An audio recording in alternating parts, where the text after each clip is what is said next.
Halo bosku, jumpa lagi dengan saya Komang Winyana, salah satu technical analyst di Amerta di FX. Kali ini kita akan bahas materi yang sangat menarik banget untuk bosku semua. Silahkan disimak bosku.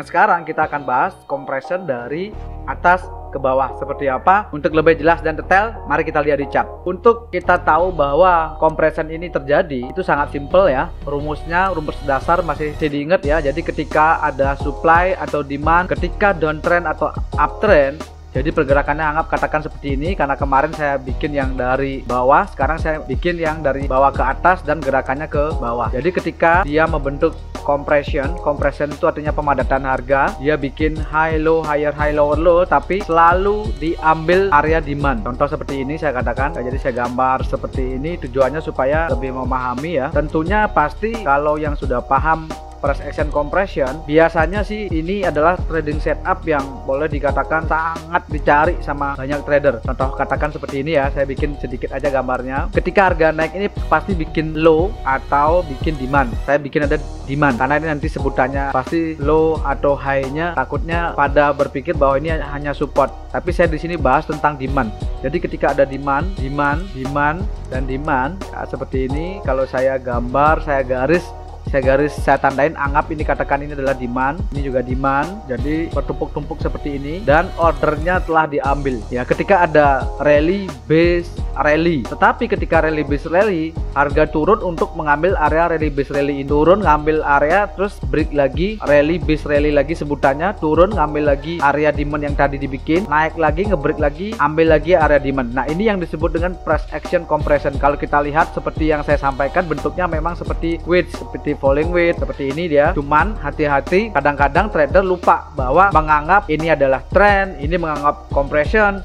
Kadang-kadang di sini selalu berbeda pendapat. Nah, bagi saya paling simple itu kalau seandainya compression, yang kita ingat adalah ini aja, high, terus higher high, ada yang namanya lower high ya, begini terus sampai ke atas. Nah area-area ini yang harus kita hafal, karena kalau ini nggak hafal ini agak rumit kalau price action compression. Jadi ketika ada lower high dibentuk, tapi lower high yang baru terjadi ini selalu diambil oleh lower high yang berikutnya. Nah ini yang disebut dengan compression. Nah contohnya kalau seandainya di chart seperti ini adalah compression ya, ini adalah compression. Entah itu compression bentuknya seperti apa, jadi nggak mesti bentuknya seperti ini ya, seperti segitiga dari bawah ke atas, nggak mesti. Jadi tergantung karena compression ini kan price action sekali lagi. Nah seperti ini, kalau saya besarkan, ini ada rally base rally, ini ngambil ya, diambil sama ini. Ada lagi rally base rally, ketika harga naik, rally membentuk base lalu rally.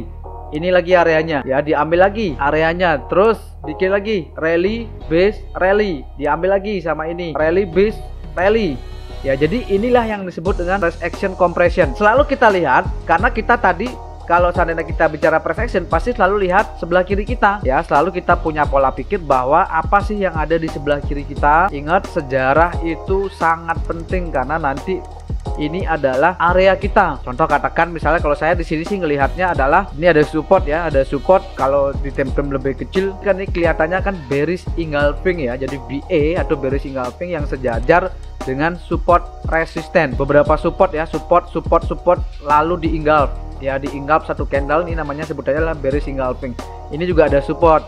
Nah artinya base yang besar yang saya tandain ini adalah area atau tahanan atau benteng. Nah ketika ada compression, jadi ketika harga datang naik begitu ya, harga naik seperti ini terkompres, jadi kita akan entry karena risk and rewardnya sangat menjanjikan sekali. Contoh katakan di sini, karena ini adalah compression dari sini, biasanya sih saya entry-nya selalu pakai yang namanya Fibonacci seperti ini, risk and reward, karena saya tahu bahwa saya meresikukan di sini, anggap stop lossnya di sini, TP saya maksimal adalah TP2, anggap katakan seperti itu.